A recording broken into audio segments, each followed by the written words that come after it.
அனைவருக்கும் வணக்கம். வாசிப்பவர் ஸ்ரீமதி செல்லம்மாள். திரு ஆனந்த் நீலகண்டன் அவர்கள் எழுதிய அசுரன், வீழ்த்தப்பட்டவர்களின் வீர காவியம், ராவணன் மற்றும் அவனது இனத்தாரின் கதை நூலின் அத்தியாயங்களை தொடர்ந்து கொண்டிருக்கின்றோம். நூலின் அத்தியாயம் 62. வாழ்வு மீண்டும் துளிர்க்கிறது. நான் பத்ரன் பேசுகிறேன். ராவணன் இறந்த பிறகு அசுரர்களின் வாழ்க்கை மிகவும் கொடூரமான ஒன்றாக ஆகியது. புதிய சாதி அதிகார முறை குறித்து பெரும் குழப்பங்களும் ஏராளமான சாதி சச்சரவுகளும் ஏற்பட்டன. வெறும் வர்ணாசிரமத்தின் அடிப்படையில் மக்கள் வகை பிரிக்கப்பட்டிருந்தால் ஒருவருடைய சாதி எது என்பதை கண்டுபிடிப்பது அவ்வளவு கடினமானதாக இருந்திருக்காது. சாதி அதிகார முறை தெளிவாக வரையறுக்கப்பட்டிருக்கும். எல்லோரும் அதற்கு கீழ்ப்படிந்து நடந்திருப்பார்கள் அல்லது அதை எதிர்த்திருப்பார்கள். ஆனால் இப்போது சாதிகளுக்குள் பல உட்பிரிவுகள் இருந்தன. அது எங்கள் சமுதாயத்தை லட்சக்கணக்கான பகுதிகளாக பிரித்தது. பிராமணர்கள் உச்ச நிலையில் இருந்தனர் என்பதை சொல்ல தேவையில்லை. நான் சலவைக்காரர்கள் சாதியை சேர்ந்தவன் என்பதை புரிந்து கொள்வதற்கு எனக்கு கிட்டத்தட்ட 3 மாதங்கள் பிடித்தது. அது போர்க்கொள்ளர்கள், தச்சர்கள் போன்ற சாதிகளை விட தாழ்ந்தது. ஆனால் பாடகர்கள், மரம் வெட்டுபவர்கள், குயவர்கள் மற்றும் பல சாதிகளை விட மிக மிக உயர்ந்தது. உயர் சாதியினர் சாலைகளை பயன்படுத்த தீர்மானித்த போது அச்சாலைகளில் நடந்து செல்ல எனக்கு அனுமதி மறுக்கப்பட்டது. ஆனால் ஒரு குயவன் என் வழியில் குறுக்கே வந்தால் அவனை எட்டி உதைத்து தள்ளுவதற்கு எனக்கு உரிமை இருந்தது. நான் ஒரு மரவெட்டியை தொட்டால் என் சுத்தம் மாசுபட்டது. ஆனால் நான் ஒரு தச்சனை தொட்டால் நான் அவனை அசுத்தப்படுத்திவிட்டதாக அர்த்தமானது. கீழ்நிலையில் இருந்த சாதிகளை சேர்ந்த எவரும் தெருக்களில் நடப்பதற்கோ, நல்ல ஆடைகளை அணிவதற்கோ, நல்ல வீடுகளில் வசிப்பதற்கோ அல்லது கோவில்களுக்குள் நுழைவதற்கோ அனுமதி இருக்கவில்லை. இவை அனைத்தும் மற்ற 3 வர்ணாசிரம பிரிவுகளை சேர்ந்த மக்களுக்காக ஒதுக்கீடு செய்யப்பட்டிருந்தன.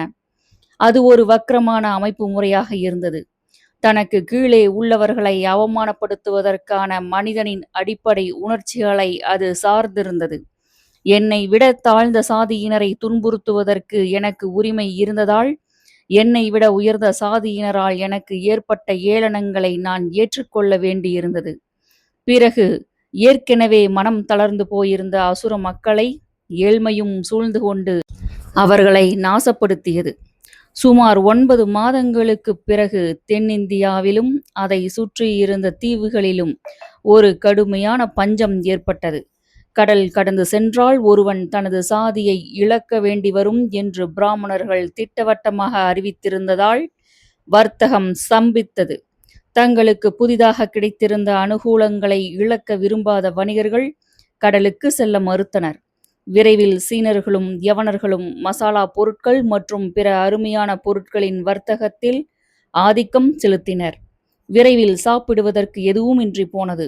ஆனால் அரசாங்கத்திற்கு செலுத்தப்பட வேண்டிய கடைசி துளி பணம் வரை மக்களிடமிருந்து வசூலிப்பதில் விபீஷணனின் வரி வசூலிப்பாளர்கள் எந்த இரக்கமும் காட்டவில்லை. ஒழுகி கொண்டிருந்த அணைகளையும் கால்வாய்களையும் சரி செய்து கிராமங்களில் விவசாயம் மீண்டும் தாளைப்பதற்கு ஒரே ஒருவனால் ஓர் அதிசயத்தை நிகழ்த்தி இருக்க முடியும். ஆனால் அந்த பைத்தியக்கார அறிவியல் அறிஞனான மயன் இப்போது சங்கிலிகளால் பிணைக்கப்பட்டு ஒரு பாதாள சிறையில் கைதியாக கிடந்தான். பிராமணர்கள் அவனுடைய கோட்பாடுகளை கண்டு சிரித்தனர். அவன் அதுவரை சாதித்திருந்த எல்லாமே அசுரர்களின் மாந்திரீகத்தின் விளைவே என்று அவர்கள் கூறினர். அது ஓர் இருண்ட காலகட்டமாக இருந்தது. மரணத்தை தவிர அதிலிருந்து தப்பிப்பதற்கு எங்களுக்கு வேறு எந்த வழியுமே இருக்கவில்லை. ஒரு வாரத்திற்கு ஒரு முறை நல்ல சாப்பாடு கிடைத்தால் நாங்கள் அதிர்ஷ்டசாலிகள். ராவணனின் மரணத்தை தொடர்ந்து வந்த மோசமான காலகட்டங்களில் நான் திருடியிருந்த அறைகளையும் மரக்கட்டைகளையும் கொண்டு நான் ஒரு கூரை வீட்டை கட்டியிருந்ததுதான் ஒரே நல்ல விஷயம். ராவணனின் சடலத்திலிருந்து நான் திருடியிருந்த தங்க அணிகலன்களை என் வீட்டிற்குள் நான் புதைத்து வைத்திருந்தேன். அவற்றை வெளியே எடுக்க எனக்கு மிகவும் பயமாக இருந்தது. சலவைக்காரர்கள் விலை மதிப்பு கொண்ட பொருட்களை வைத்திருப்பதற்கு அனுமதி இருக்கவில்லை. விபீஷணன் தனது ஆட்சியின் முதல் வாரத்தில் கீழ் சாதியினரிடமிருந்து அவர்களுடைய தனிப்பட்ட சொத்துகள் அனைத்தையும் பறித்திருந்தான். ஆனால் என்னைப் போலவே பலரும் தங்கள் சொத்துக்களை புதைத்திருந்தனர்.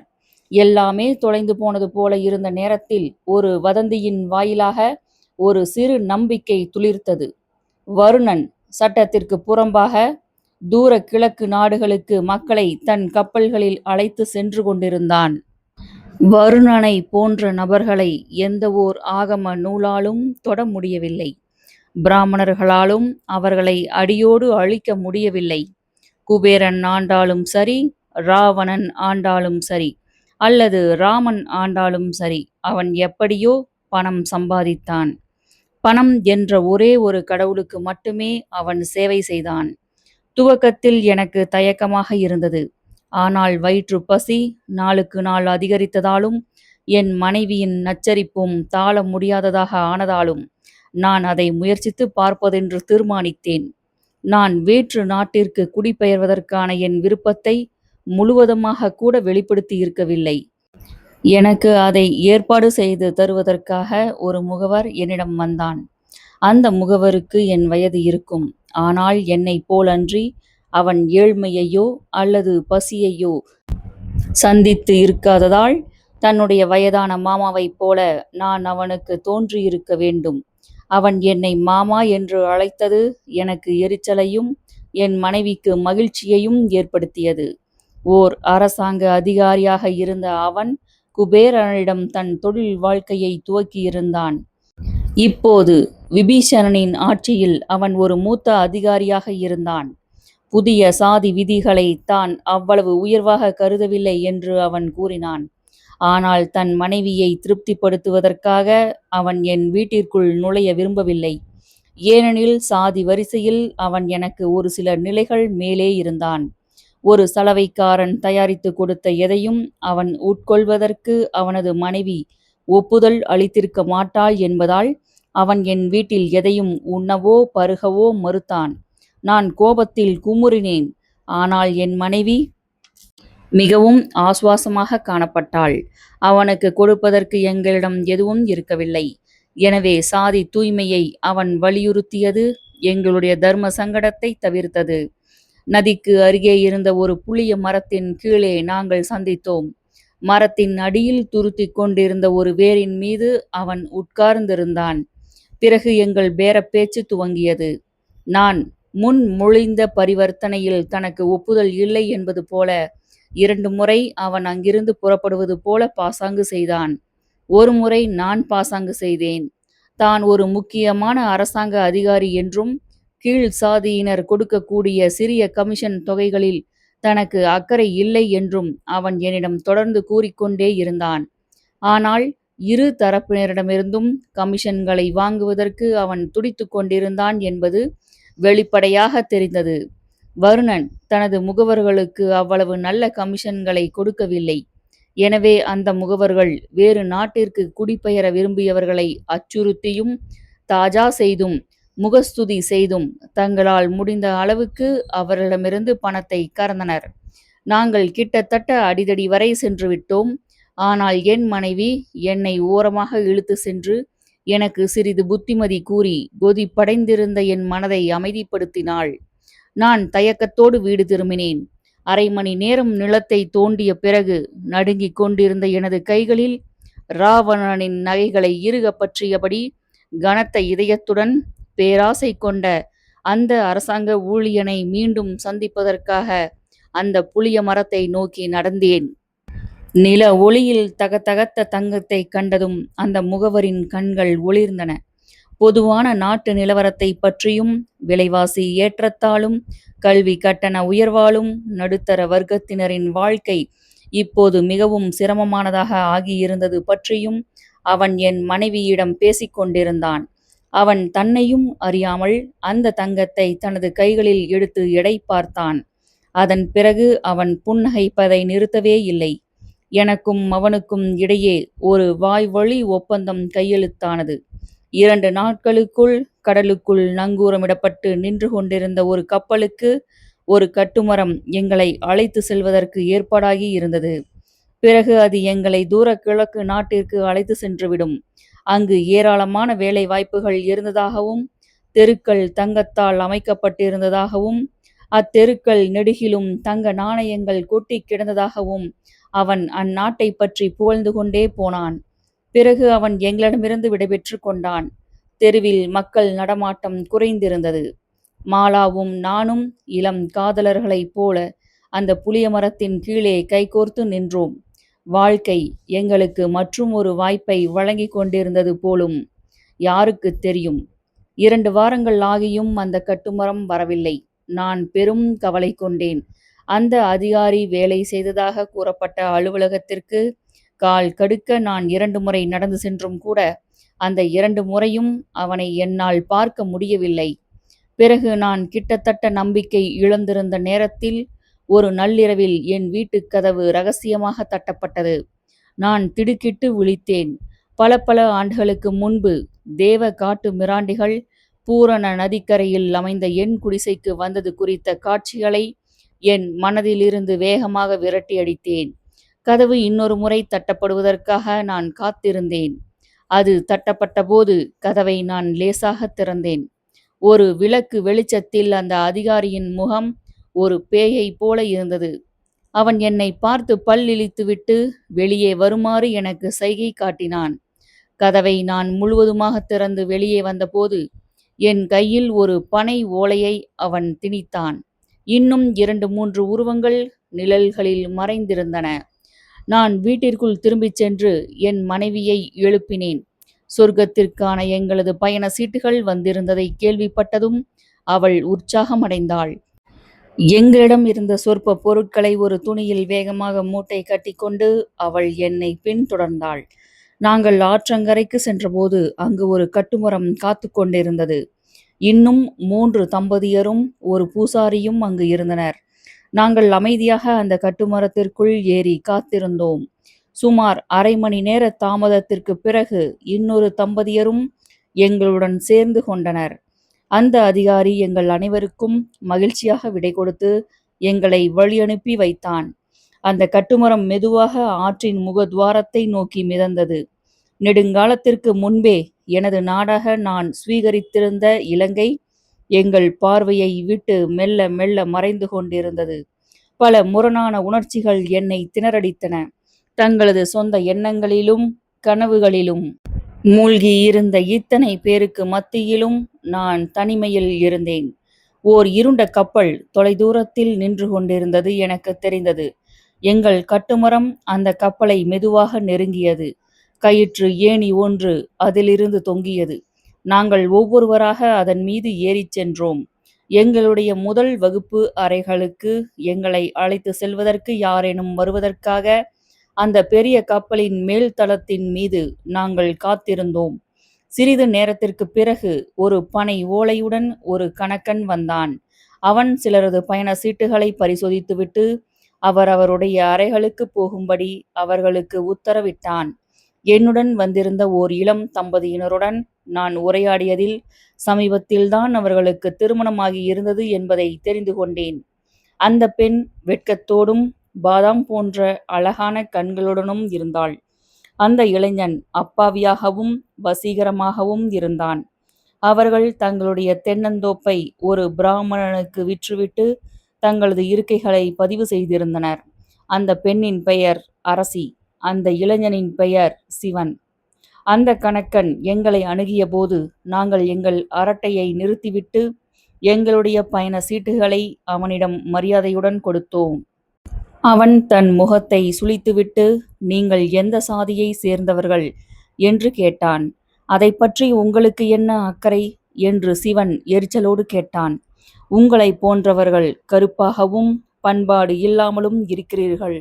நீங்கள் தீண்டத்தகாத பறையர் சாதியை சேர்ந்தவர்களாக இருக்கக்கூடும். நீங்கள் இதில் பயணிக்க என்னால் அனுமதிக்க முடியாது. உயர்ந்த சாதியை சேர்ந்த மற்ற பயணியர் மறுப்பு தெரிவிக்கக்கூடும். சிவன் அவசரப்பட்டு முட்டாள்தனமாக ஏதேனும் செய்வதற்கு முன்பு நான் குறுக்கிட்டு, நாங்கள் இதில் பயணிக்க உங்களால் அனுமதிக்க முடியாது என்பதற்கு என்ன பொருள்? இந்த பயணத்திற்கான முழு தொகையையும் நாங்கள் கட்டியிருக்கிறோம் என்று கூறினேன். எனக்குத் தெரியாது.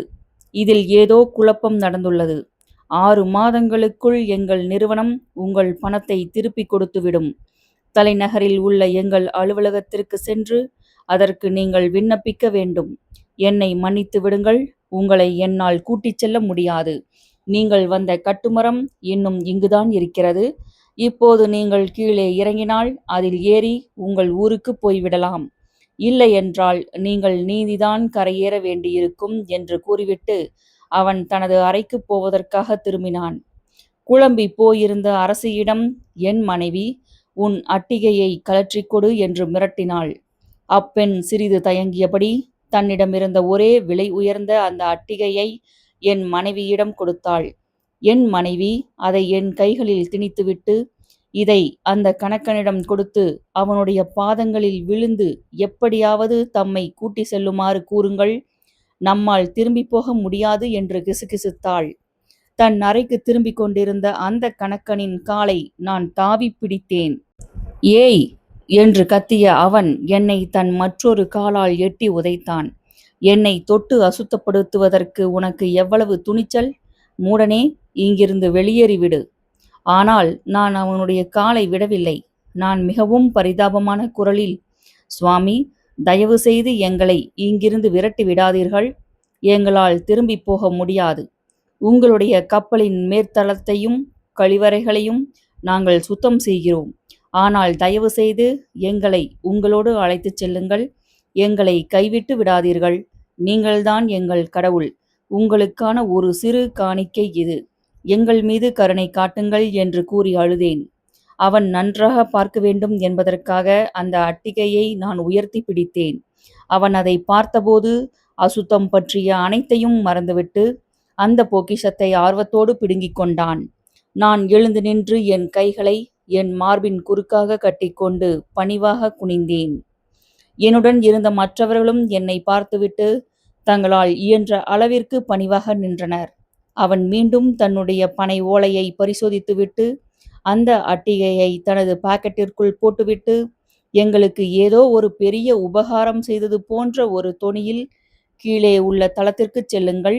சிங்க நகரத்தை அடையும் வரை உங்களுடைய கரிய முகங்களை நான் பார்க்க விரும்பவில்லை. சமையலறையையும் கழிவறைகளையும் சுத்தம் செய்துவிட்டு அழுக்கு துணிகளை துவைத்து வையுங்கள். வேகமாக செல்லுங்கள் என்று எங்களை விரட்டினான். கீழ் தளத்திற்கு இட்டுச் சென்ற படிக்கட்டுகள் வழியாக அவன் என்னை வழிநடத்திச் சென்றான். ஆனால் எங்களை தொட்டுவிடக் கூடாது என்பதில் அவன் எச்சரிக்கையாக இருந்தான். மற்றவர்களும் என்னை பின்தொடர்ந்தனர். கீழ்த்தளம் இருட்டாகவும் அழுக்காகவும் இருந்தது.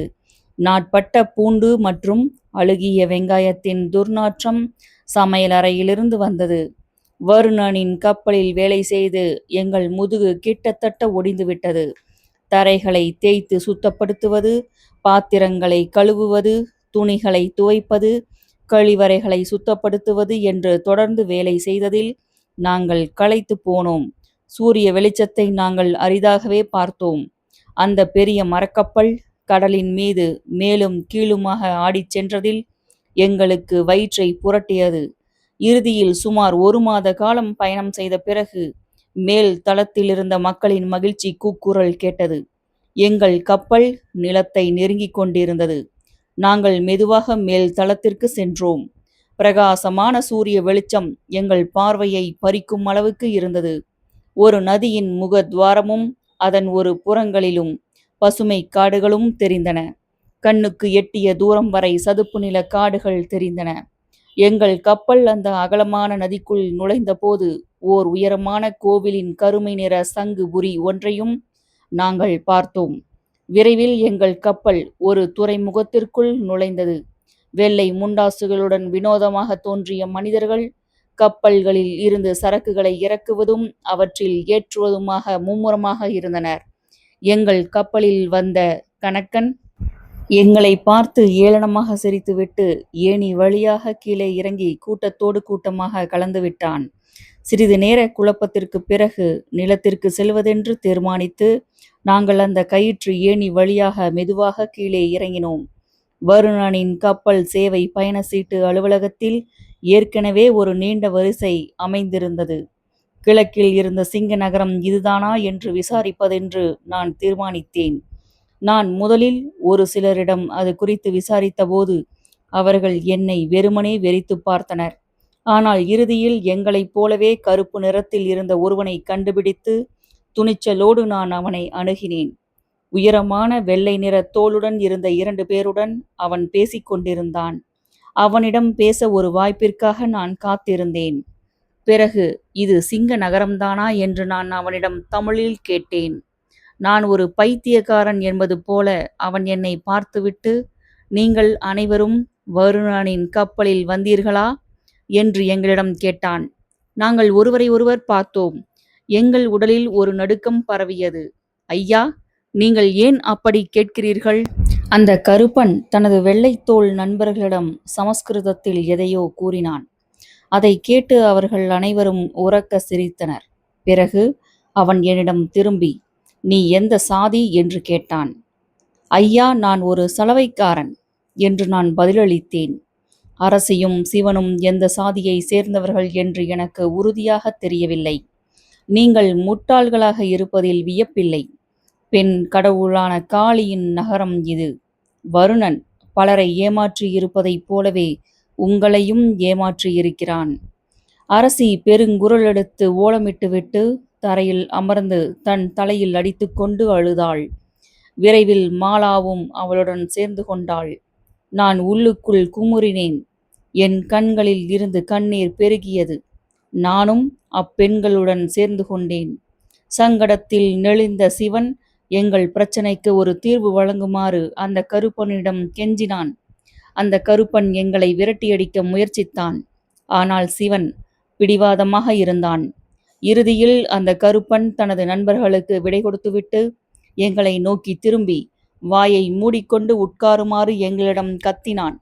சிந்திப்பதற்கு அவனுக்கு சிறிது நேரம் தேவைப்பட்டது. இறுதியில், இதோ பாருங்கள் நண்பர்களே, இது ஒரு சிறிய நகரம்.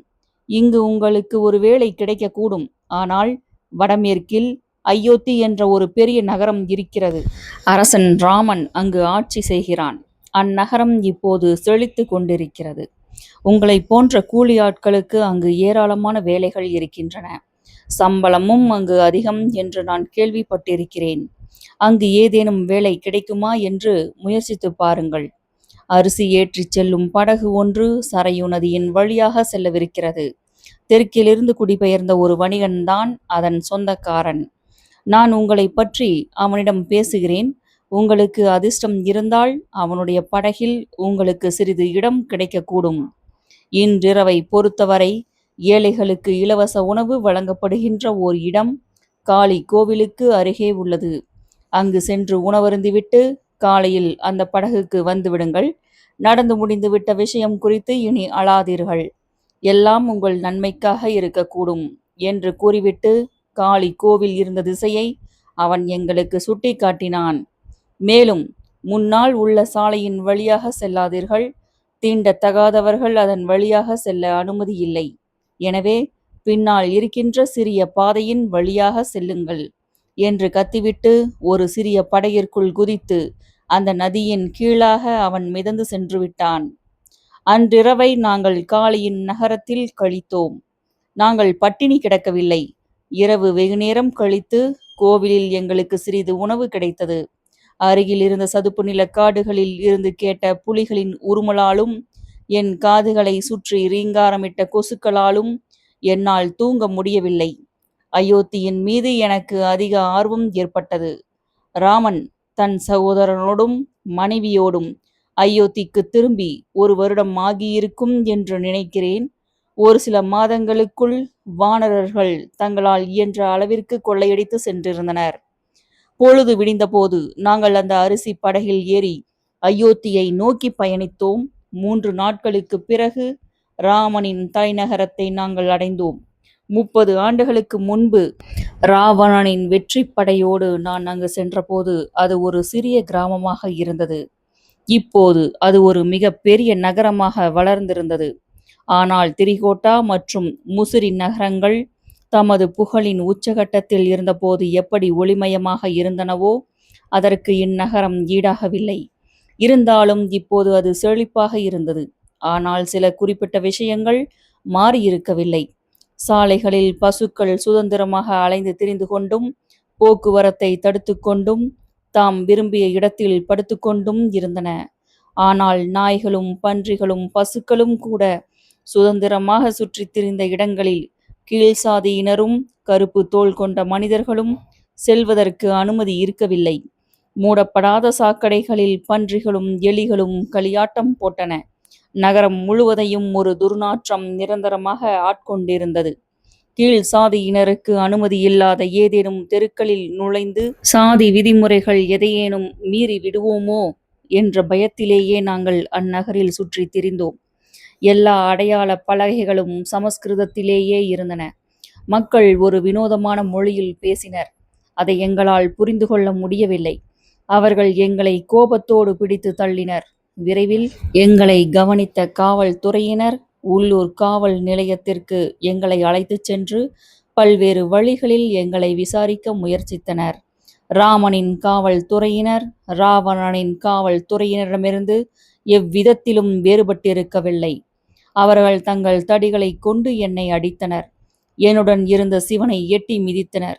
மாலாவும் அரசியும் இதைக் கண்டு அலறினர். இறுதியில் காவல் நிலையத்திற்கு எதிரே ஒரு கடையை நடத்திய ஒருவனை அவர்கள் அழைத்து வந்தனர்.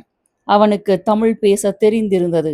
நாங்கள் அயோத்திக்கு எப்படி வந்து சேர்ந்தோம் என்பதை நாங்கள் அவனிடம் கூறினோம்.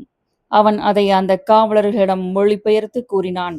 எங்களுடைய முட்டாள்தனத்தை கேட்டு அவர்கள் சிரித்தனர்.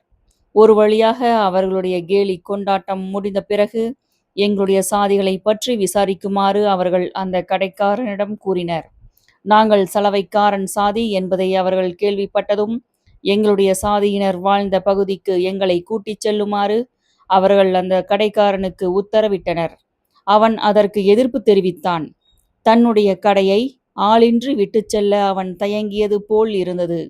ஆனால் அந்த காவலர்கள் அவனிடம் தங்கள் கைவரிசையை காட்டிய பிறகு எது முக்கியம் என்பதை அவன் புரிந்து கொண்டான்.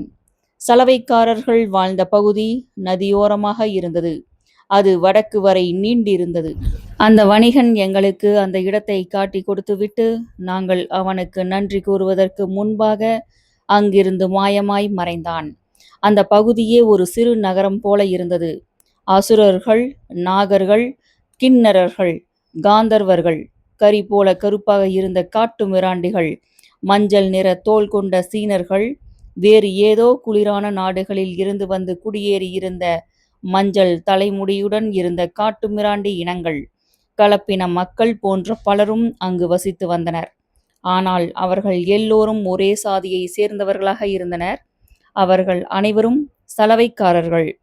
இங்கு வடக்கில் சாதி அமைப்பு முறையானது தொன்று தொட்டு இருந்து வந்தது. குழந்தைகள் தங்கள் பெற்றோரின் சாதியை சுவீகரித்து கொண்டனர். இனங்கள் ஆயிரக்கணக்கான வருடங்களாக கலந்து வந்திருந்த போதிலும் பெற்றோரிடமிருந்து குழந்தைகளுக்கு என்று சாதி அமைப்பு முறை நீடித்து நிலைத்து வந்திருந்தது. சாதி அமைப்பு முறை ஆணைத்தரமாக நிறுவப்பட்டது. ஒட்டுமொத்த சாதிக்கும் எது சிறந்தது என்பதை ஒரு சாதி தலைவன்தான் தீர்மானித்தான். எனவே அவன் ஓர் அரசனைப் போல ஆட்சி செலுத்தினான். நாங்கள் எங்கள் சாதி தலைவனிடம் அழைத்துச் செல்லப்பட்டோம். அவன் எங்களை விசாரித்துவிட்டு நதிக்கு அருகே இருந்த ஒரு குடிசையை எங்களுக்கு ஒதுக்கி கொடுத்தான். எங்கள் மாத வருவாயில் 10ல் 1 பங்கு எங்களுடைய சாதி கருவூலத்திற்கு சென்றாக வேண்டியிருந்தது.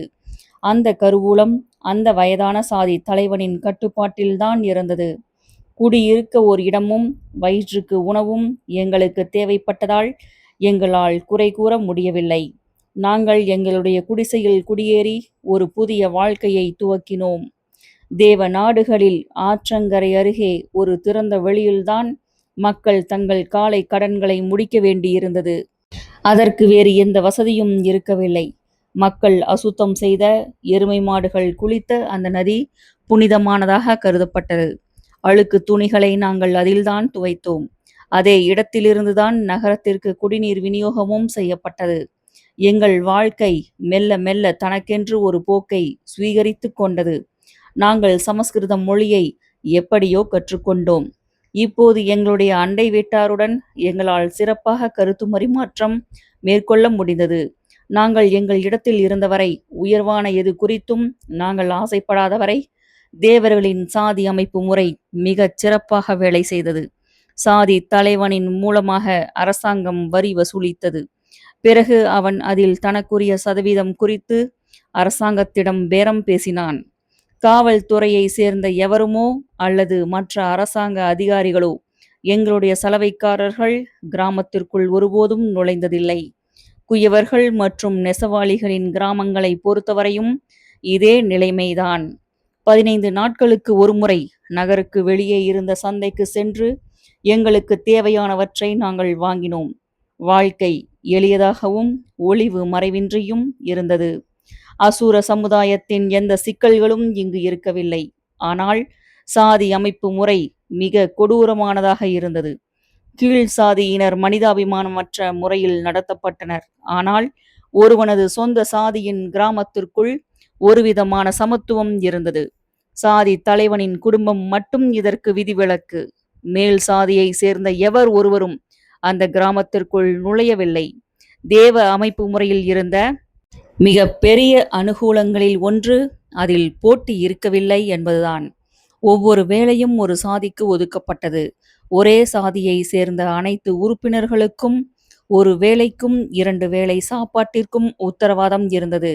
ராவணனின் ஆட்சியின் கீழ் இருந்த திரிகோட்டா, முசிறி, கோகர்ணம், மகாபலிபுரம் போன்ற நகரங்களைப் போலன்றி ராமனின் ஆட்சியின் கீழ் இருந்த அயோத்தி, மிதிலை போன்ற நகரங்கள் வித்தியாசமானவையாக இருந்தன. ராவணனின் நகரங்களில் பல்வேறு கலாச்சாரங்களும் இனங்களும் ஒன்று கலந்தன.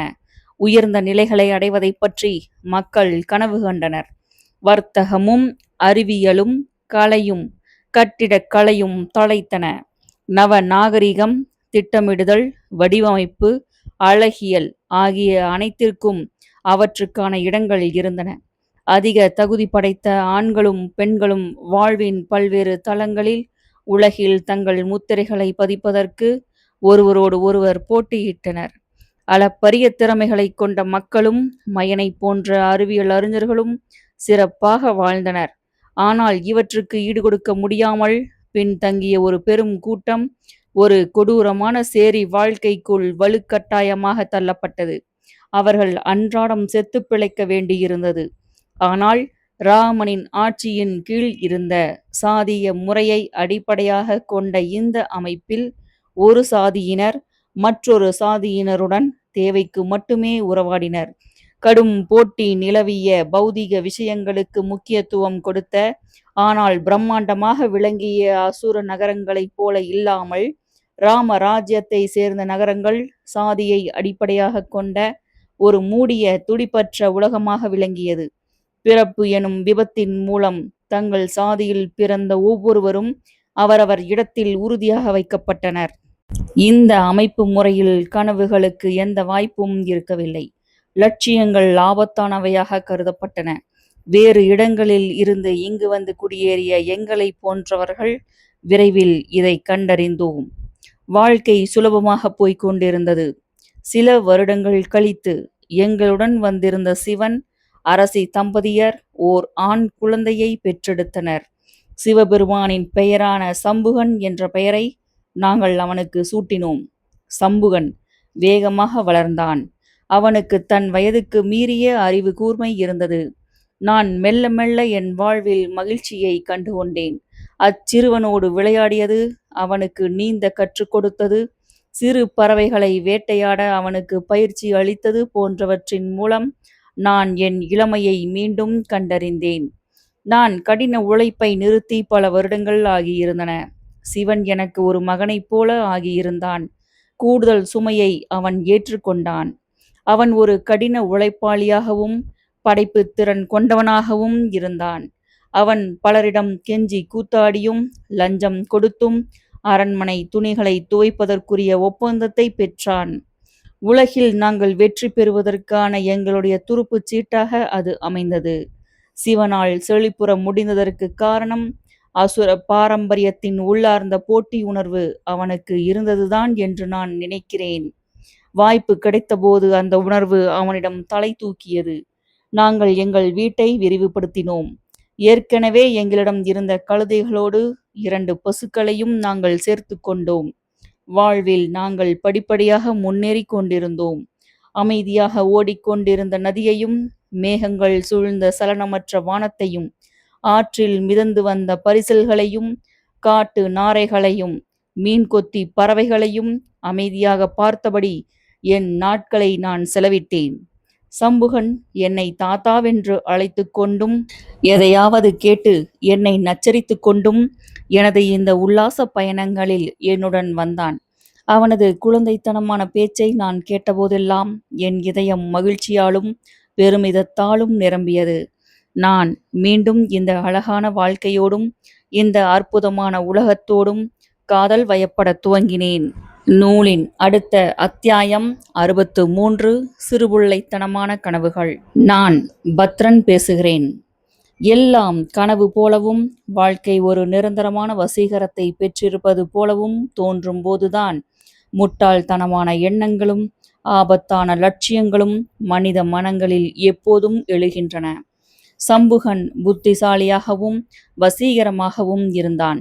ஆனால் அவன் ஒரு சலவை தொழிலாளியாக இருப்பதற்கு பதிலாக அதை விட சிறப்பான ஏதேனும் ஒன்றை செய்ய வேண்டும் என்று அவனுடைய தாயாரான அரசி ஆசைப்பட்டதற்கு அது ஒரு காரணமாக இருக்க முடியாது.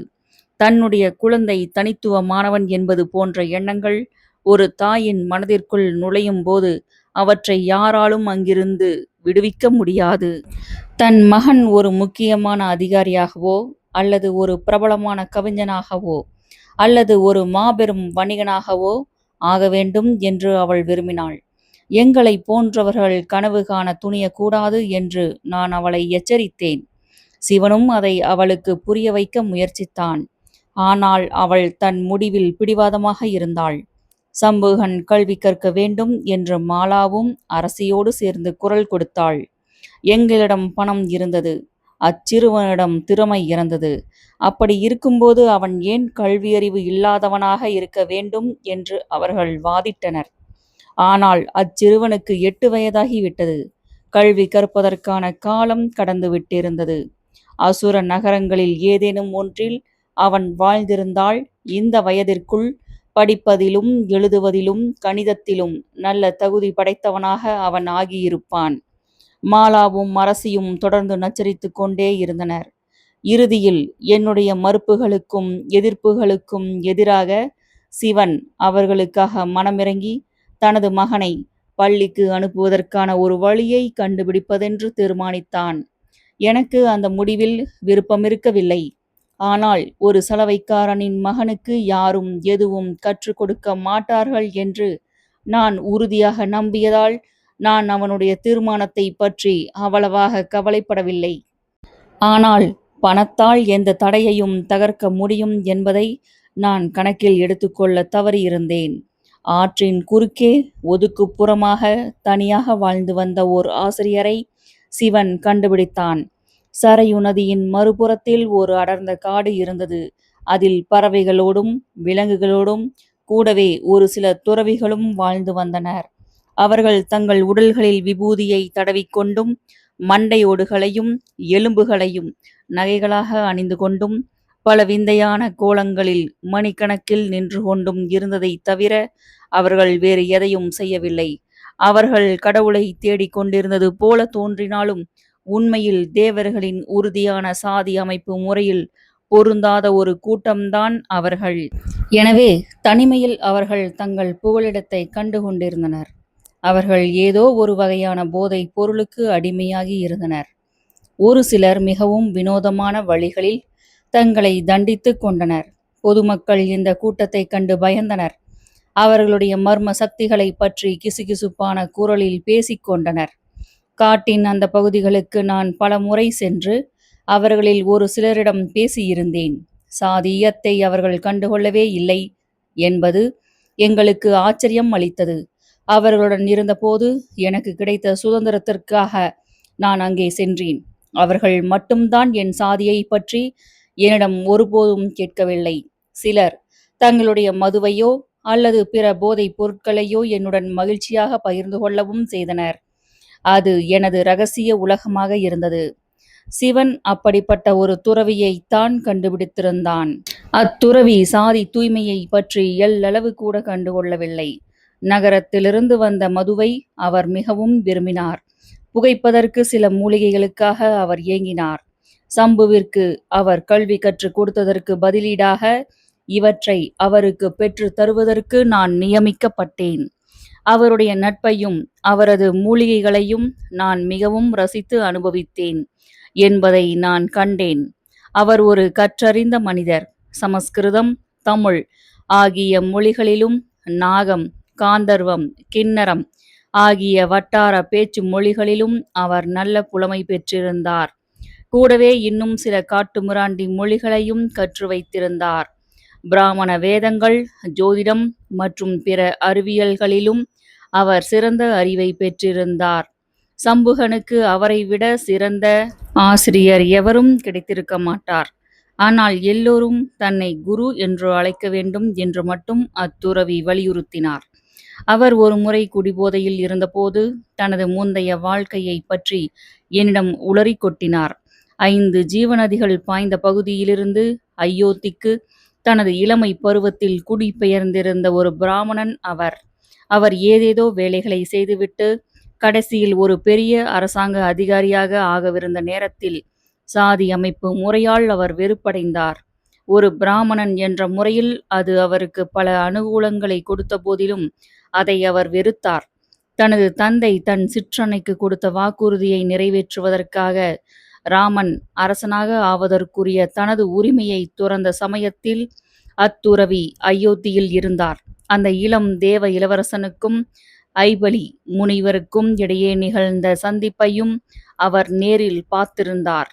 கடவுள், ஆன்மா, மரணத்திற்கு பிந்தைய வாழ்க்கை ஆகிய எதுவும் உண்மையில் கிடையாது என்றும் ஒருவன் தான் இறக்கும் வரை தனது வாழ்க்கையை மகிழ்ச்சியாக அனுபவிப்பதுதான் வாழ்வில் அவனுக்கான ஒரே குறிக்கோள் என்றும் ராமனை ஒப்புக்கொள்ள வைப்பதற்கு ஐபலி முனிவர் அவனிடம் விவாதித்திருந்தார். ஆனால் தூய்மையாளனும் தன்னொழுக்க உணர்வு கொண்டவனுமான ராமன் ஐபலி கூறியதை ஏற்க மறுத்துவிட்டு தனது இளம் மனைவியுடனும் தனது இளைய சகோதரனுடனும் காட்டிற்கு சென்று விட்டான். ஆனால் ஐபலி முனிவரிடம் குருவிற்கு ஒரு பெரும் ஈர்ப்பு ஏற்பட்டது. அவர் உடனடியாக நல்ல சம்பளத்துடன் கூடிய தனது அரசாங்க வேலையை துறந்துவிட்டு ஐபலியின் சீடனாக ஆவதென்று தீர்மானித்தார். ராமனின் தந்தை தசரதன் அரசனாக இருந்திருந்த போது அவன் எல்லோருடைய அபிப்பிராயங்களையும் சகித்து கொண்டான். சாதி அமைப்பு முறையின் அபத்தத்தை மக்களுக்கு எடுத்துரைத்து நகரில் சுதந்திரமாக உலவுவதற்கு ஐபலிக்கு அனுமதி கொடுக்கப்பட்டது. ஆனால் ராமனின் இன்னோர் இளைய சகோதரனான பரதன் ராமனின் பெயரில் ஆட்சி பொறுப்பை ஏற்றபோது சாதி அமைப்பு முறையுடன் முரண்பட்டு நின்றவர்களை தேடி கண்டுபிடித்து அழிக்க முற்பட்டான். மரபு சார்ந்த பழமையான கொள்கைகள் அனைத்தும் பத்திரமாக இருப்பதை அவன் உறுதி செய்தான். ஐபலியும் அவரது சீடர்களும் சரையு நதியின் மறுகரைக்கு துரத்தியடிக்கப்பட்டனர். விரைவில் முரணான அபிப்பிராயங்களையும் சிந்தனைகளையும் கொண்ட மற்றவர்களும் நதியின் மறுகரையில் அடைக்கலம் புகுந்தனர். ஐபலி இறந்து போயிருந்தும் கூட அவரது பாரம்பரியங்கள் மற்ற முரணான சிந்தனைகளோடு சேர்ந்து தொடர்ந்து உலா வந்தன. ஐபலியின் மரணத்திற்கு பிறகு சாதி வேறுபாடின்றி தங்களால் எத்தனை பேருக்கு முடியுமோ அத்தனை பேருக்கு கல்வி கற்றுக் கொடுப்பதை அவரது சீடர்கள் ஒரு லட்சிய பணியாக எடுத்துக்கொண்டனர். ஆனால் காலப்போக்கில் அமைப்பு முறையின் இரும்பு பிடி இறுகியதால் கல்வி அறிவு பெறுவதற்கு வெகு சிலரே துணிந்தனர். அவ்வாறு கல்வி கற்றவர்கள் இந்தியாவிலிருந்து தப்பித்து மலைகளை கடந்து சீனாவிற்கும் கடல்களுக்கு அப்பால் உள்ள நாடுகளுக்கும் சென்றனர். அந்நாடுகளில் ஒருவனின் பிறப்பு முக்கியமாக கருதப்படவில்லை. மாறாக அவனது தகுதிக்கு மட்டுமே முக்கியத்துவம் கொடுக்கப்பட்டது. சம்புகன் தன் கண்களை அகலமாக திறந்து வைத்துக் கொண்டு இவை அனைத்தையும் கவனமாக செவிமடுத்தான். அக்கண்களில் தெரிந்த வினோதமான பிரகாசத்தைக் கண்டு நான் பயந்தேன். பிறகு அவனது வகுப்பு முடிந்தவுடன் சரையு நதியின் குறுக்காக நான் அவனை எனது படகில் திருப்பி அழைத்து சென்ற போதெல்லாம் தான் ஒரு மாபெரும் கவிஞனாக ஆகவிருந்ததாகவும் தனது பார்வையாளர்களை தனது அபாரமான கவிதைகளால் தான் மெய்மறக்க வைக்கவிருந்ததாகவும் அவன் என்னிடம் ஆர்வமாக பேசினான். அந்த இளம் சிறுவன் வாழ்க்கை குறித்த நம்பிக்கைகளுடன் தழும்பிக் கொண்டிருந்த போது நான் பேசாமல் துடுப்பு போட்டுக் கொண்டிருந்தேன். பிறகு ஒரு நாள் வானில் கோடிக்கணக்கான விண்மீன்கள் சாட்சியாக மின்னிக் கொண்டிருக்க, வெள்ளி நிலவு தனது கரிய சுருட்டை முடியில் பிரதிபலிக்க, சம்புகன் ஓர் இனிமையான பாடலை பாடினான். சுதந்திரமான ஓர் உலகத்தை பற்றியும் நம்பிக்கை நிறைந்த ஓர் உலகத்தை பற்றியும் அவன் பாடினான். ஏழைகளின் குடிசைகளை தழுவிச் சென்று, அரண்மனை கோபுரங்களை சுற்றி வளைந்து சென்று, மென்மையான காற்றில் அவனது பாடல் கரைந்து போனது. நான் சலவைக்காரன் கிராமத்தை அடைந்தபோது பெரும்பாலான வீடுகளில் விளக்குகள் அணைக்கப்பட்டிருந்தன. சம்புகன் தூங்கியிருந்தான். ஒரு கனத்த இதயத்துடன் நான் எனது படகை கரையில் இழுத்து கட்டிவிட்டு தூங்கிக் கொண்டிருந்த அவனை சோர்ந்து போன எனது தோளில் சுமந்து கொண்டு வீட்டை நோக்கி நடந்தேன். நூலின் இப்பகுதி இத்துடன் நிறைவடைகிறது. அசுரன் அடுத்த பகுதியில் நிறைவடைகிறான். நூலின் அத்தியாயங்களை தொடர்ந்து கேட்க ஸ்ரீமதி செல்லம்மாள் வலையொலி அலைவரிசையை பதிவு செய்யுங்கள். ஸ்ரீமதி செல்லம்மாள் தொடர்வாள். நன்றி, வணக்கம்.